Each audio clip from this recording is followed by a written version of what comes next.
Hey everyone, and welcome back to the Vectra news for the week of December the 14th, 2013. We have recently been on hiatus as we are fine-tuning and revamping how we will be delivering the news to you, our beloved viewers, over the next few weeks. Now though, without further ado, let's get back to some news. Our highlight story of the week is Telltale's announcement of two new series of games they are developing for release in 2014. Announced via two short teaser trailers, sometime in the next year, we will be seeing two new episodic series from the worlds of Borderlands and Game of Thrones. Not too long ago, Telltale mentioned that they were working on a dream IP for their company. I had made a quip that Game of Thrones would be the best IP for the company, since the Song of Ice and Fire is a goldmine for highly character-driven stories, which is what Telltale is amazing at delivering. Keeping up with the theme of release announcements, this week saw two trailers come to light about two beloved series. First, being a small teaser trailer for the actual release date of Fable Anniversary, the HD remake of the original Fable which launched in 2004, which is set to release on the Xbox 360 this time around on February the 4th. The game itself is looking nice and pretty in high definition. There was some gameplay shown at E3 earlier this year. The second teaser announcement is the reveal for the ESO release dates. Yes, that's dates, as in plural. This Elder Scrolls MMO will first be dropping on PC on April 4th, 2014. It will then drop for the Xbox One and PS4 2 months later.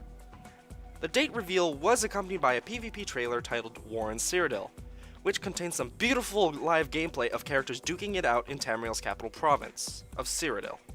However, while we are given some release info to some of our most anticipated games for the next little while, we were also denied some as well. If you all remember the Fallout teaser site named The Survivor 2299, it's a hoax. A very elaborate hoax, I might add. Bethesda came out this week saying that unless you hear Fallout-related news via official channels, it is fake.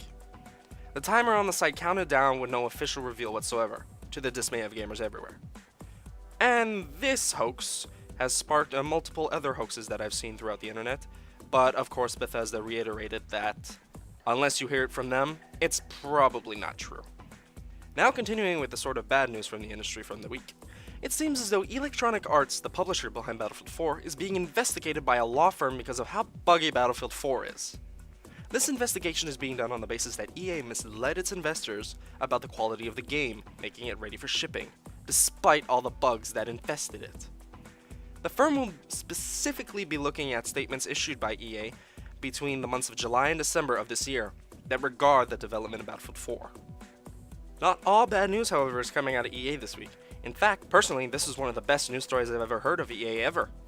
Electronic Arts has scored a perfect score of 100% on the Corporate Equality Index for the best places to work in 2014 for LGBT individuals. EA is one of the 304 large businesses in the States to receive 100% this year, making EA a standout place for LGBT members to work at without fear of discrimination, which in this day and age is a good thing. We'll end the news today on a good note.